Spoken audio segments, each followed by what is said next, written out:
او خیرنو جارو راوال او جاروی کا کنه په خوا به ګیر خړېلو په دې موټر سایکل خځې ګرځولې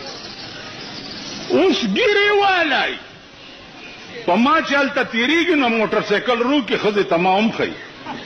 چې دا دی ستاسو دشمن نه یو ته چې زه وښودم نو هغه ورته وایي ورکې ګیرو والا نو دا ګیرې چې اوس زه ګورم که نه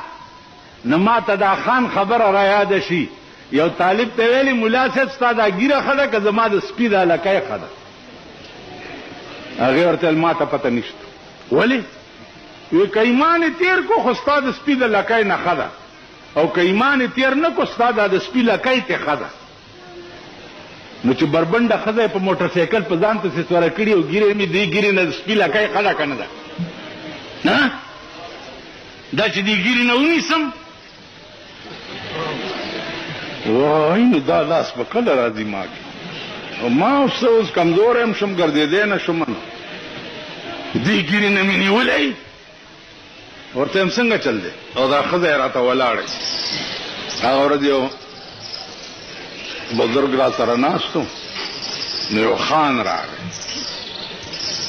نه دس وی خان را وی کینو د خوځېږي ولې کی خو خوړې لاندې نه که څه چل دی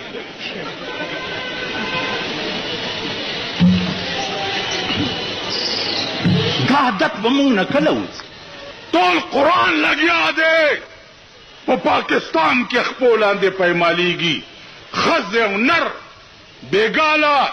د قرآن قوانین به خپو لاندې پیمالیږي که په دې ځای کې چا د تعزیرات پاکستان د دفعې خلاف ورزي وکړه پولیس به یې نیسي که نه او په دې ځای کې چې ښځې ورته را رواني د قرآن په خلاف ورزي وکړه پولیس یې نیسي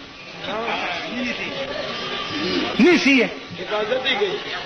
حفاظت یې کوي چې نه زنانه ده چې لاس دې پې ونه دا خو راوتې هم دیله ده که نه دا خو راوتې دیله ده خپل خاوند یې ټیچر دی په ډین پلازا باندې د یوې جړه د پلاسټکو یو ګوډۍ جوړه کړې ده په ډین پلازا نو هغه د بله ورځ راسې دا ډاکي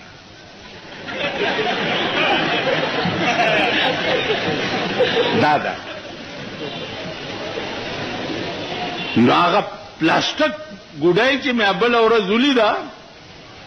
اوس چې د دې کلو نه کوم هلکان پرونه راسې را روان دي او نن را روان و نن بېګاله به تشریف پېښور ته راوړي